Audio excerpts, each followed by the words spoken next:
चलो तो पहला हमारा रिजॉल्विंग पावर ऑफ माइक्रोस्कोप,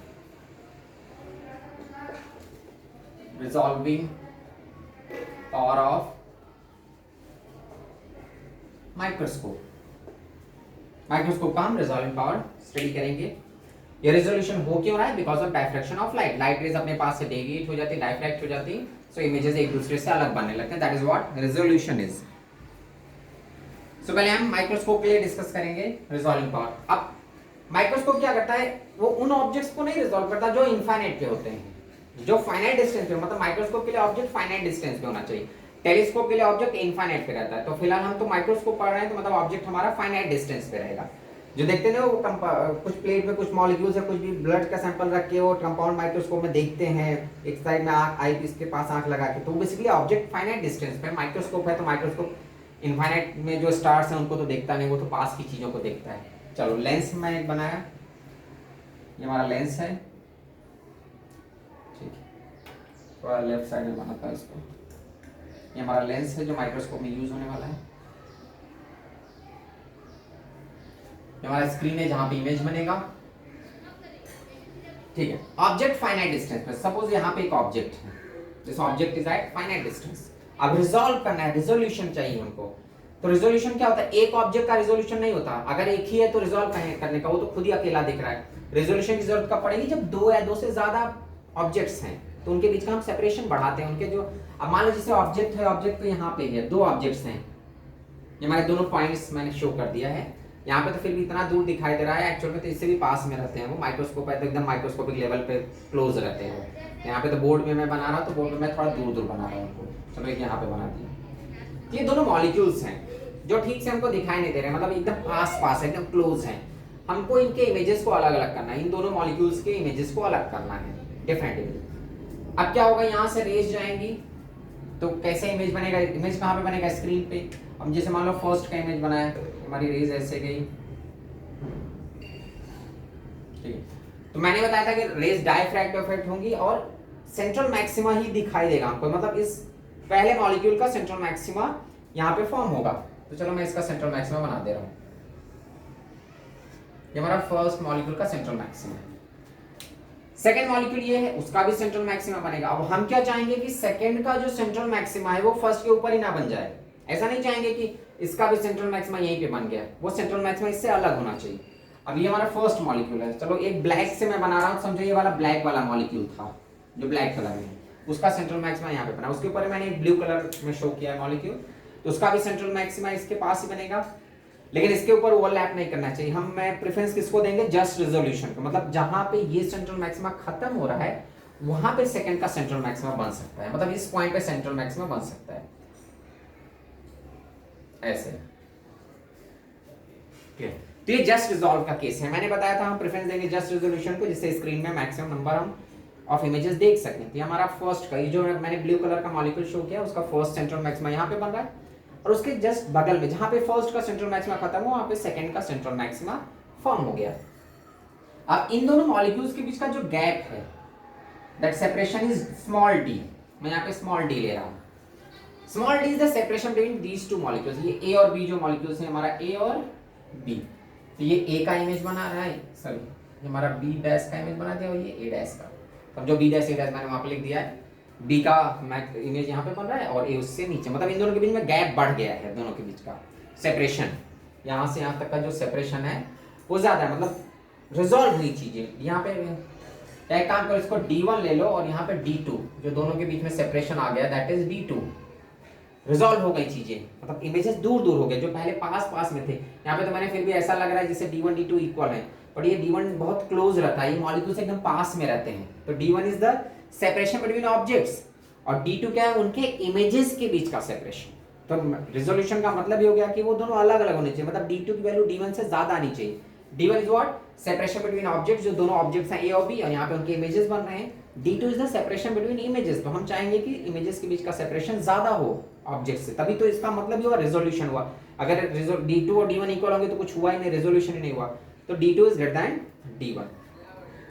ये जो हमारा स्लिट है, सिंगल स्लिट डायफ्रैक्शन है ये, तो यहाँ पे हमारा ये जो है that is a slit width, में ए ले रहा हूं, ये जो स्लिट विड्थ है दैट इज ए। या इसी का अपर्चर जो हम लेंस यूज कर रहे हैं, दैट अपर्चर का जो ये विड्थ है दैट इज ए। मैंने डायफ्रैक्शन बताया था, हम उसको ए डी कुछ भी ले सकते हैं, अलग अलग बुक्स में अलग अलग लिया रहता है, कहीं पे स्मॉल डी भी लेते हैं, तो मैंने ए लिया है। अब मैंने लास्ट क्लास में डायफ्रैक्शन ऑफ लाइट में बताया था कि जो इमेजेस बनते हैं, जैसे हमारा सेंट्रल मैक्सिमा बनता है इस टाइप से, तो ये हमारा सेंट्रल मैक्सिमा फिर फर्स्ट मिनिमा, इनके बीच का जो गैप था दैट इज लैम्डा बाई ए होता था, इधर भी होता था minus lambda by A. So central maxima से फर्स्ट मिनिमा कहां पे बनता था, लैम्डा बाई ए पॉइंट पे, मतलब लैम्डा बाई ए सेपरेशन पे, जो हमारा एंगुलर सेपरेशन जो थीटा आता था, साइन थीटा या थीटा, तो उसी जगह हम क्या लिख सकते थे, lambda by A. Central maxima से नीचे लैम्डा बाई ए डिस्टेंस नीचे फर्स्ट मिनिमा बनता था, वही फर्स्ट मिनिमा हमको चाहिए, जहां पे हमारा फर्स्ट मिनिमा बन रहा है वहीं पे हम चाहेंगे सेकंड ऑब्जेक्ट का सेंट्रल मैक्सिमा फॉर्म हो जाए। तो हमारा पॉइंट यही है कि हमको इस फर्स्ट मिनिमा पे सेकंड मैक्सिमा का सेंट्रल मैक्सिमा फॉर्म कराना है। चलो यहां तक ठीक है, तो ये याद रखो, थीटा इज इक्वल टू क्या था, लैम्डा बाई ए, डायफ्रैक्शन में जो हम लोगों ने पढ़ा था। फिर नेक्स्ट मिनिमा वैसे मिलता जाता है, लेकिन हमको सेकंड मिनिमा से मतलब नहीं, हमको तो फर्स्ट मिनिमा पे ही दूसरे का इमेज बनाना है, तो हमको इसी की जरूरत है, इस मिनिमा की। अगर ऑब्जेक्ट नॉन ल्यूमिनस है, नॉन ल्यूमिनस जो मतलब लाइट प्रोड्यूस करता है, जो लाइट जनरेट करता है, तो उस केस में ये जो थीटा होता है, दैट थीटा हमारा क्या है, एंगुलर सेपरेशन, ये वाला पार्ट जहां पे फर्स्ट मिनिमा बना है। देखिए ये ब्लैक कलर का जो मैंने बनाया है फर्स्ट बी डैश का, ये सेंट्रल मिनिमा, तो ये एंगल ये हमारा थीटा है, ये वाला यही पार्ट थीटा था। हम थीटा क्या डायफ्रैक्शन में मैंने पढ़ा था, वहां पे क्या लेते थे, लैम्डा बाई ए, ठीक है, lambda by A, 2 lambda by A, 3 lambda by, ऐसे उसी पॉइंट्स पे मिनिमा बनते जाते थे। मैंने बताया था यहाँ पे, एक बार मैं फिर से बता दे रहा हूँ, ये जैसा स्क्रीन था ये ऐसा बनता था इस टाइप से, तो हमने क्या पढ़ा था, ये लैम्डा बाई ए पे, ये हमारा 2 lambda by A, 3 lambda by A, ये हमारा रिकॉल करो जो डायफ्रैक्शन में किया था, -2 लैम्डा बाई, इन पॉइंट्स पे मिनिमा बनते जाते थे और मैक्सिमम के बीच में जो बनता था। तो हमको मेनली ये वाला चाहिए, मैंने बताया था हम जस्ट रेजोल्यूशन को प्रेफरेंस देते हैं, तो जस्ट रेजोल्यूशन के लिए जहां पे फर्स्ट खत्म हो रहा है वहीं पे सेकंड बन जाना चाहिए, मतलब इसी पॉइंट पे सेकंड बन जाना चाहिए, तो हमको यही चाहिए लैम्डा बाई ए। अब यहाँ पे थोड़ा सा चेंज क्या है कि अगर ऑब्जेक्ट नॉन ल्यूमिनस है, नॉन ल्यूमिनस है, तो ये जो लैम्डा है ये थोड़ा सा चेंज होता है, 1.22 लैम्डा आता है, मतलब एग्जैक्टली 1 लैम्डा ना हो के 1.22, 0.2 से डिफर करता है। तो फिर non luminous object, non luminous मतलब जो लाइट जनरेट करता है, sorry luminous object, sorry non luminous मैं बोला था, ल्यूमिनस जो लाइट खुद प्रोड्यूस करे।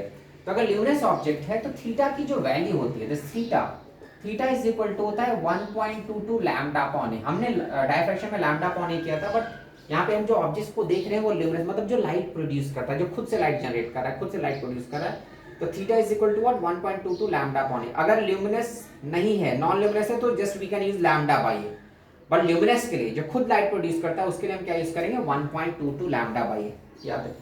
सो theta is what 1.22 lambda by A, ये हमारा थीटा था।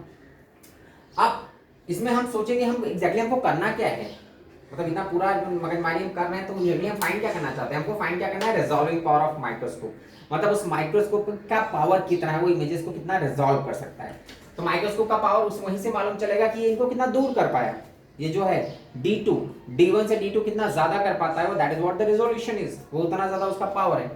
और D1 की वैल्यू, जैसे आप लोगों ने देखा कोई मोबाइल बनाने वाले भी आंख में एक लेंस लगा के रखते हैं, घड़ी की शॉप पे जाओ, कुछ घड़ी रिपेयरिंग सेंटर पे जाओ, तो वॉच रिपेयरिंग सेंटर पे भी क्या करते हैं, वो आंख में एक लेंस लगा के बैठा रहता है मैकेनिक, और वो उसको घड़ी को बनाते रहता है। मोबाइल की दुकान में भी देखोगे तो छोटा छोटा मतलब आंख में कुछ लेंस लगा के रखते हैं, जिससे उनको छोटे छोटे पिंस हैं, छोटे छोटे स्क्रू हैं, वो अच्छे से दिखाई दे। और एक होता है कंपाउंड माइक्रोस्कोप, तो ज्यादा पावरफुल कौन होता है, जो हमारे लेबोरेटरी में रहता है उसका पावर ज्यादा होता है। नॉर्मल जो दुकान पे यूज करते हैं या हम सिंपल जो कैमरे में यूज करते हैं उसका रिजॉल्व पावर कम रहता है। तो रिजॉल्व पावर किसी भी लेंस का पावर कैसे मालूम चलता है कि वो कितना क्लोज ऑब्जेक्ट को अलग कर पाता है। मतलब जो जैसे मान लो दो ऑब्जेक्ट्स इनको है, कोई माइक्रोस्कोप इनको सेपरेट कर पाता है, कोई ऐसा है जो इनको सेपरेट कर पाता है, कोई ऐसा है जो इनको और पास वाले मॉलिक्यूल्स को सेपरेट कर पा रहा है। तो जो इनको अलग करके दिखा देगा, इनको जो सेपरेट बना दिया, ठीक है, उनमें रिजॉल्विंग पावर, उसके पास पावर है। लेकिन इन दो मॉलिक्यूल्स को जो अलग कर पाएगा उसका पावर और ज्यादा है, इन दो मॉलिक्यूल्स को जो सेपरेट करेगा उसका रिजॉल्विंग पावर और ज्यादा है। तो रिजॉल्विंग पावर डिपेंड करता है कि वो कितने क्लोज ऑब्जेक्ट को, मतलब जो ऑब्जेक्ट एकदम, जो मॉलिक्यूल्स एकदम पास में उनको कितना दूर कर पाता है। तो डी की वैल्यू, ये जो डी है, ये जितना कम रहेगा, मतलब जितना क्लोज ऑब्जेक्ट को रिजॉल्व कर पाता, दूर कर पाता है, उसका पावर उतना ज्यादा होता है। कोई ऐसा माइक्रोस्कोप है जो 1 मिलीमीटर सेपरेशन वाले ऑब्जेक्ट को अलग करता है, कोई ऐसा जो 1 माइक्रोमीटर सेपरेशन वाले ऑब्जेक्ट को अलग कर पाता है। तो जो 1 माइक्रोमीटर वालों को अलग कर पाएगा उसका पावर ज्यादा होगा, जो 1 मिलीमीटर के सेपरेशन को कम करेगा, सेपरेट कर पाएगा, उसका रिजल्ट पावर कम रहेगा माइक्रोस्कोप माइक्रोमीटर वाले से। तो जो किसी भी माइक्रोस्कोप का पावर डिपेंड करता है कि वो कितने क्लोज, जो ऑब्जेक्ट कितने क्लोज हैं उनको अलग कर पाता है। दो क्लोज्ड ऑब्जेक्ट को अलग कर पा रहा है उसका पावर ज्यादा होगा। अब कोई मॉलिक्यूल्स है, कोई माइक्रोस्कोप है जो 1 माइक्रोमीटर के सेपरेशन के मॉलिक्यूल्स को अलग कर पाता है, कोई 1 मिलीमीटर के सेपरेशन को अलग करता है, कोई 1 सेंटीमीटर के सेपरेशन को अलग करता है। तो डिपेंड करता है, जिसका सेपरेशन सबसे कम होगा उसका पावर उतना ज्यादा होगा। जो एकदम क्लोज, जो जिसका सेपरेशन सबसे कम होगा, जो ऑब्जेक्ट सेपरेशन एकदम ऑब्जेक्ट के बीच का गैप बहुत लो है और उनको भी रिजॉल्व कर पाता है, इसका मतलब उसका पावर ज्यादा है। So resolving power basically is D के इनवर्सली प्रोपोर्शनल, रेसिप्रोकल होता है। डी की वैल्यू लो है तो रिजॉल्विंग पावर ज्यादा, और डी की वैल्यू हाई है तो रिजॉल्विंग पावर लो रहती है। तो यहाँ पे मैं लिख दे रहा हूँ, अगर डी की value resolving power, this D is what, limit of resolution, limit of resolution. अब हर एक माइक्रोस्कोप का एक लिमिट होता है ना। अब घड़ी बनाने वाला माइक्रोस्कोप से हम ब्लड के मॉलिक्यूल्स को अलग नहीं कर पाते, या बैक्टीरिया को उससे नहीं देख पाएंगे, उसका लिमिट कम है। तो D is what, limit of resolution. हर एक माइक्रोस्कोप का एक लिमिट होता है कि इतने ही सेंटीमीटर के सेपरेशन या इतने माइक्रोमीटर के सेपरेशन को वो अलग कर पाएगा। तो D is the limit of resolution and resolving power is what, 1/d।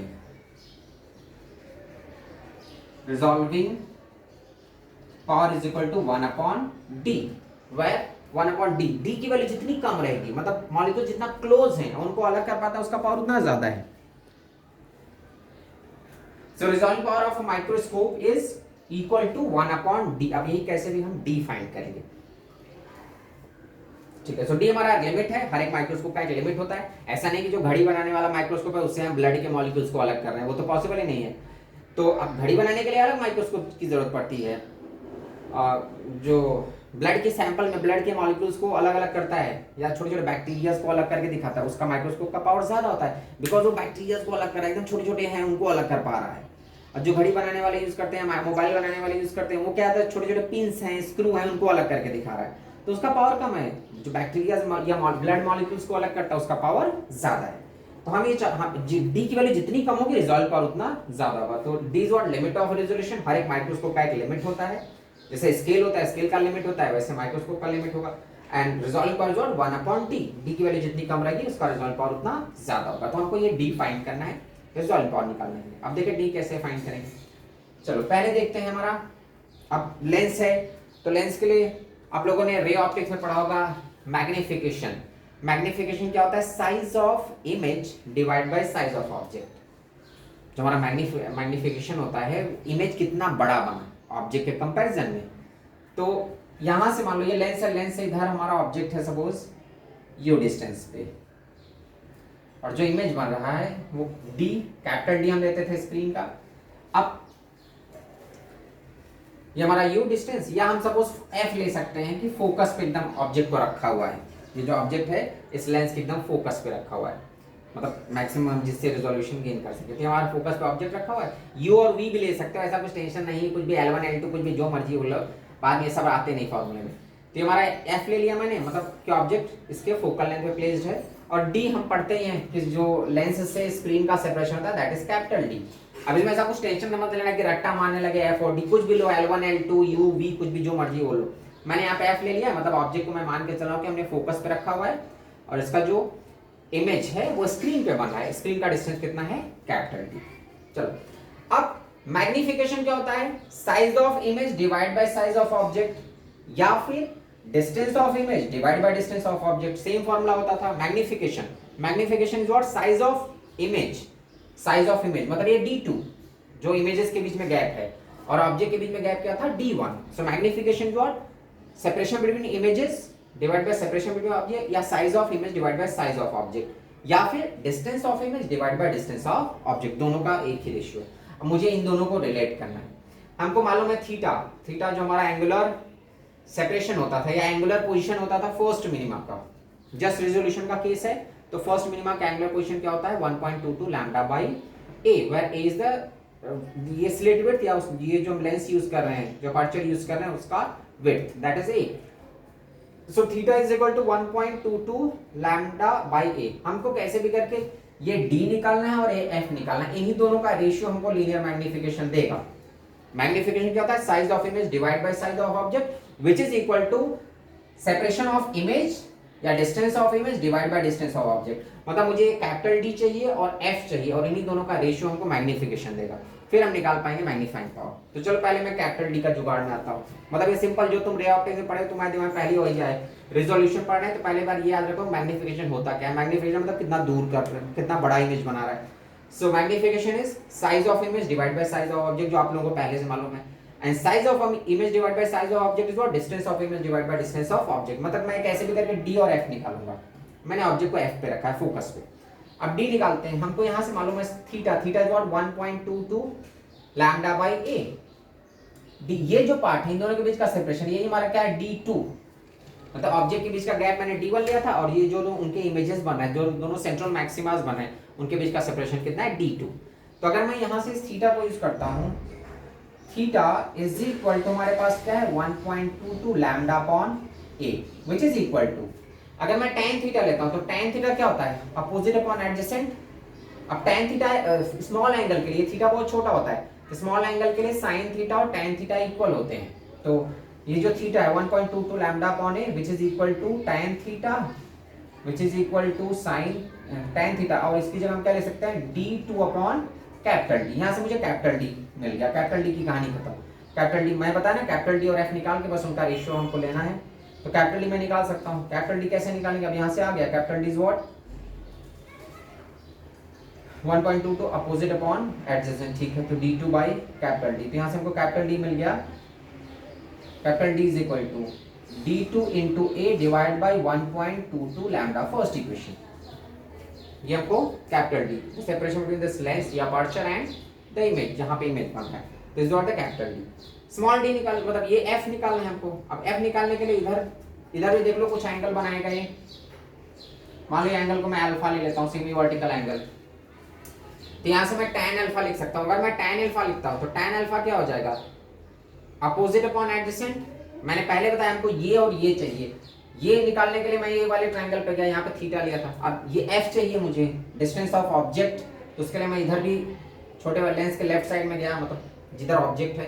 तो ये एंगल को मैंने मान लिया अल्फा बीटा गामा कुछ भी लो, मैंने अल्फा ले लिया। अब अल्फा क्या होगा? tan alpha. तो यहाँ से अगर मैं tan अल्फा लेता हूँ, ऊपर मैं लिख रहा हूँ, तो tan alpha is equal to क्या हो जाएगा? अपोजिट, इस ट्रायंगल का अपोजिट कितना है? a/2। अब ये बस सोचो मैं इतना सब कुछ कर क्यों रहा हूँ? बेसिकली हमको चाहिए क्या? ये capital D by small F, मतलब size of image divide by size of object, या फिर distance of image divide by distance of object. तो मेन हमको ये चाहिए दोनों, जिसमें ये मैंने निकाला, ये वाले ट्रायंगल से ये मैंने कैपिटल डी निकाला।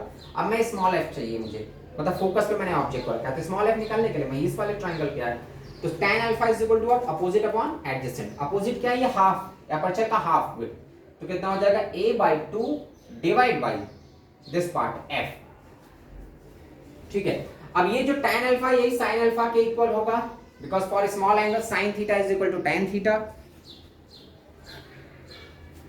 For small angle sin theta is equal to tan theta. तो यहां से हमको sin alpha is equal to tan alpha which is equal to a/2 divide by f अपने को मिल जाएगा। f की वैल्यू क्या होगी?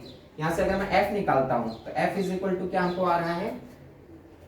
f is equal to a/2 sin alpha, a/2 sin alpha. ये देखो यहां से मैंने लिखा है इसको, ये ध्यान देना, ठीक। मैंने f भी निकाल लिया।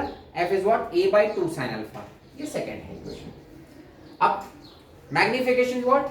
इसीलिए मैंने इसको यहां पे लिखा, मैं उधर लिख सकता बट बिकॉज बोर्ड में एक साथ में आ जाएगा। तो capital is what? d2a divide by 1.22 lambda and f जो डिस्टेंस ऑफ ऑब्जेक्ट है या object is placed at focus. तो f is equal to what? a/2 sin alpha. आप लोग को पहले से मालूम है मैग्निफिकेशन क्या होता है? Size of image divide by size of object, या फिर distance of image divide by distance of object. तो पहले मैं चलो वही मैग्निफिकेशन निकाल रहा हूं।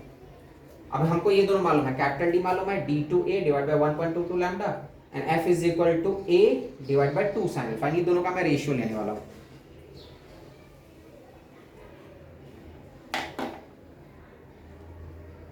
सो मैग्निफिकेशन m, मैग्निफिकेशन क्या होता है?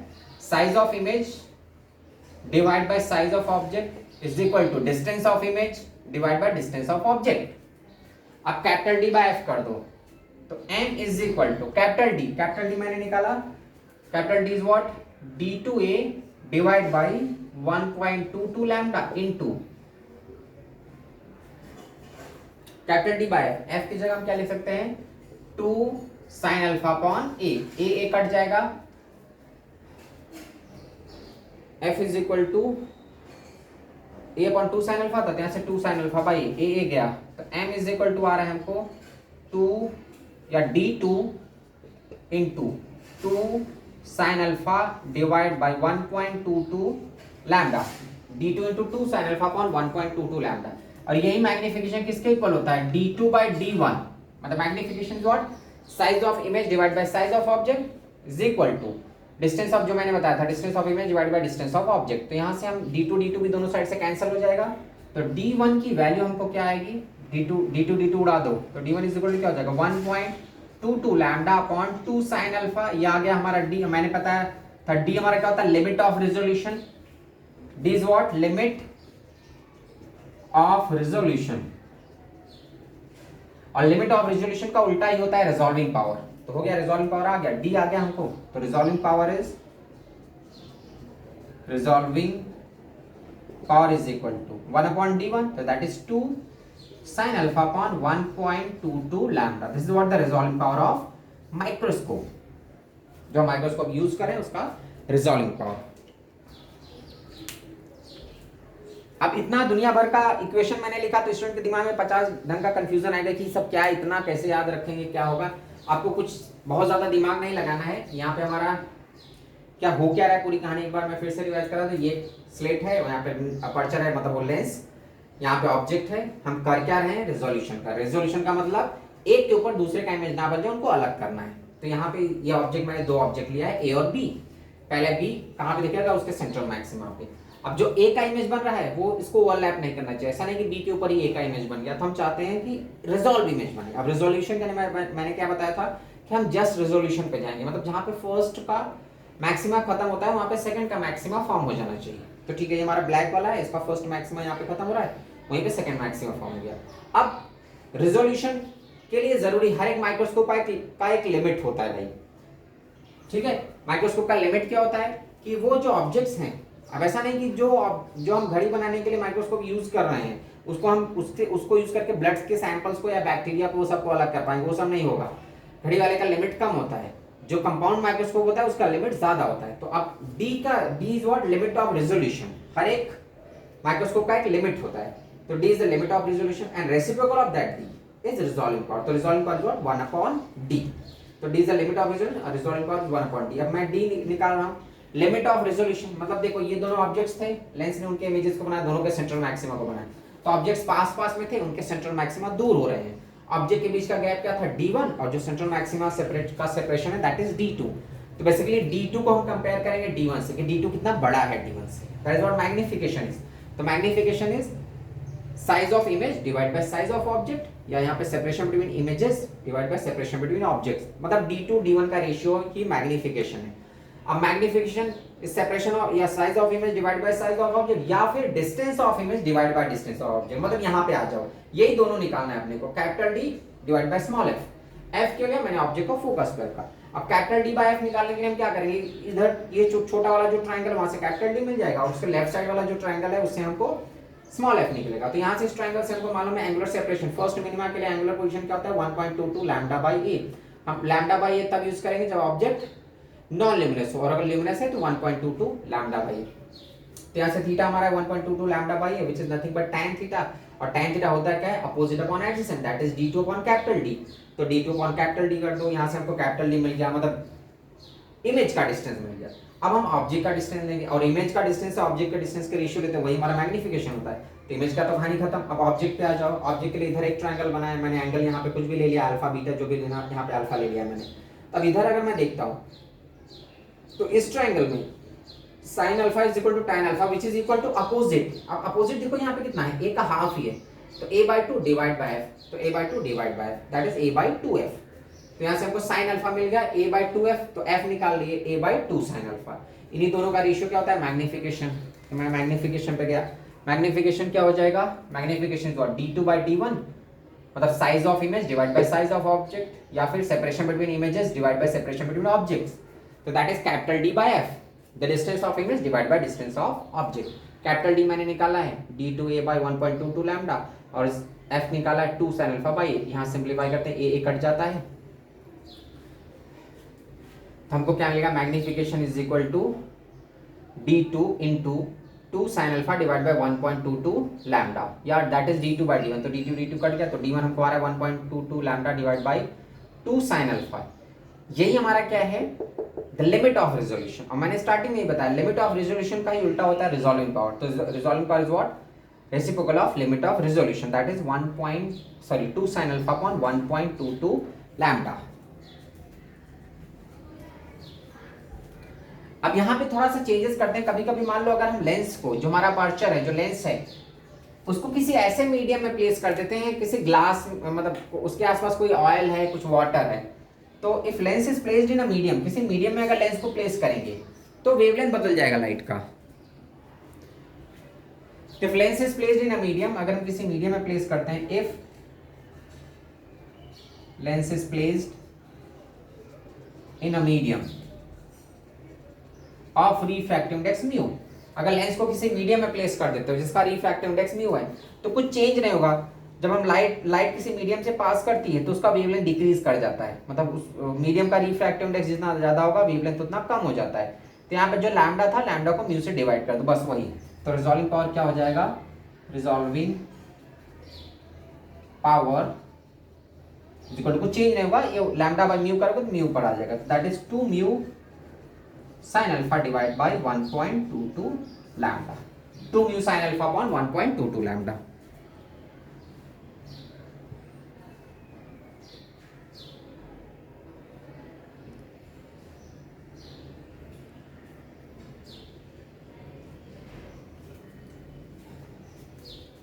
So this is the resolving power of microscope.